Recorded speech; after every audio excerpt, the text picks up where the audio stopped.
Bismillah ar-Rahman ar-Rahim. Assalamu alaikum wa rahmatullahi ta'ala wa barakatuh. Toujours avec la théorie des ensembles, série numéro 12. Exercice 1. Soit A1, A2, AN, N ensemble. Démontrer que A1, il est inclus dans A2, il est inclus dans A3, etc. Il est inclus dans AN, il est inclus dans A1, si et seulement si A1 égale à A2 égale à A3, etc. égale à AN. C'est-à-dire que si nous avons N ensemble, tel que le premier il est inclus dans le deuxième inclus dans le troisième, etc. L'avant-dernier inclus dans le dernier, AN, et le dernier inclus dans le premier, alors tous les ensembles sont 2 à 2 égaux. La solution, ici nous avons affaire à démontrer une équivalence, et pour démontrer une équivalence, on peut démontrer l'implication et l'implication réciproque. Tout d'abord, on peut remarquer qu'il est clair que si tous les ensembles sont égaux, alors on peut écrire A1 inclus dans A2 inclus dans AN inclus dans A1. Pourquoi? Parce que comme les ensembles sont tous égaux, donc chacun, on peut dire que chacun il est inclus dans l'autre. Et donc, on peut dire que le premier il est inclus dans le deuxième inclus dans le troisième, etc.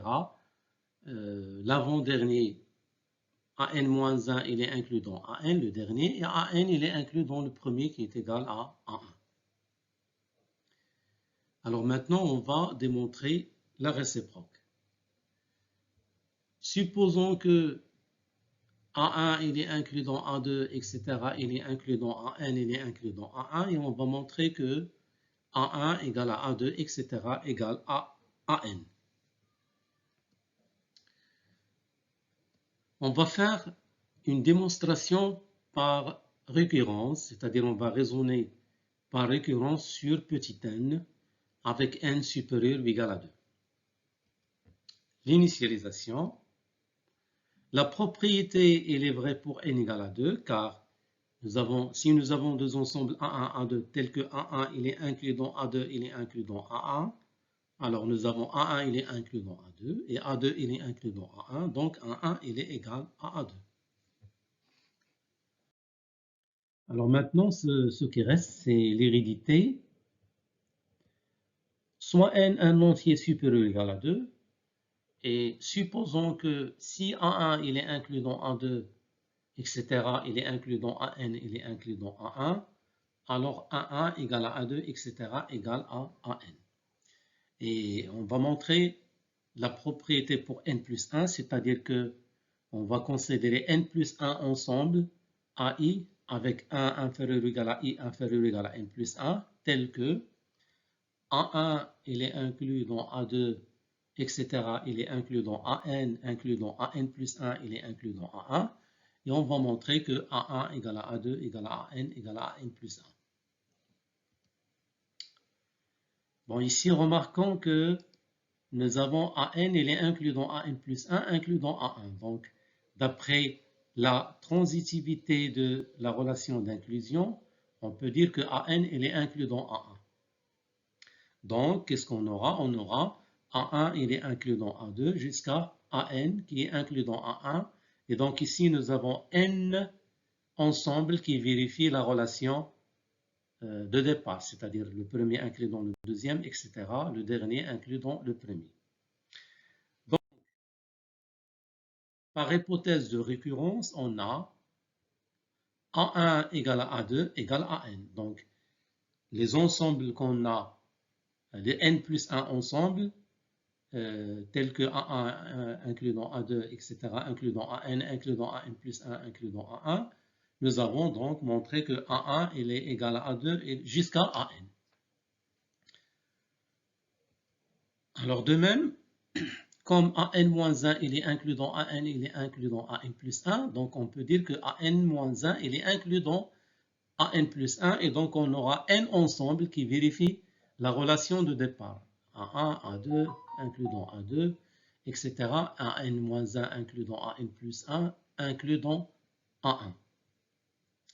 Donc on peut dire, d'après, en appliquant de nouveau l'hypothèse de récurrence, nous avons A1 égale A2 égale AN-1 égale AN plus 1. Alors de cette relation et de cette relation, on tire que tous les ensembles de A1 jusqu'à AN plus 1 sont égaux.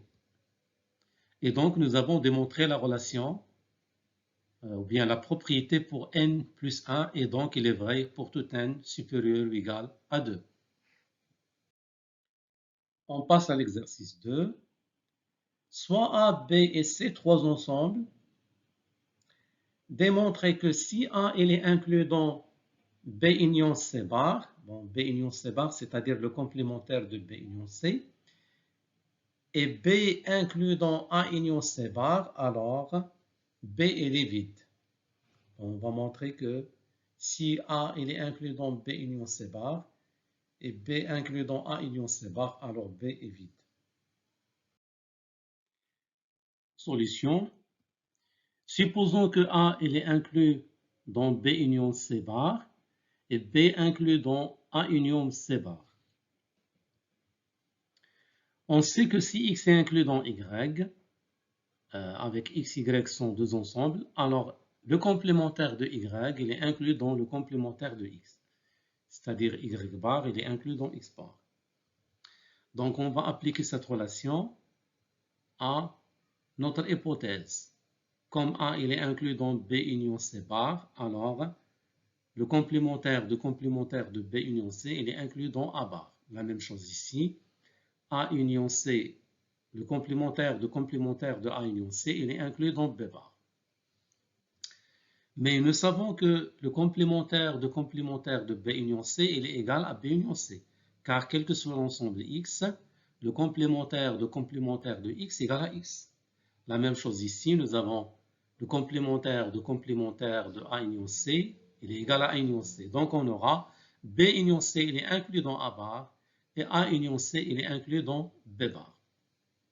Comme ces deux ensembles sont, bon, B union C il est inclus dans A bar et A union C inclus dans B bar, donc la réunion de B union C avec A union C, il est inclus dans la réunion de A bar avec B bar. Mais B union C union A union C, il est égal à A union B union C, parce que C union C égale à C. Donc on aura A union B, le tout union C, il est inclus dans A bar union B bar. Or, on sait que B, il est inclus dans, entre crochets, entre parenthèses, A union B union C, et A bar union B bar, il est inclus dans B bar.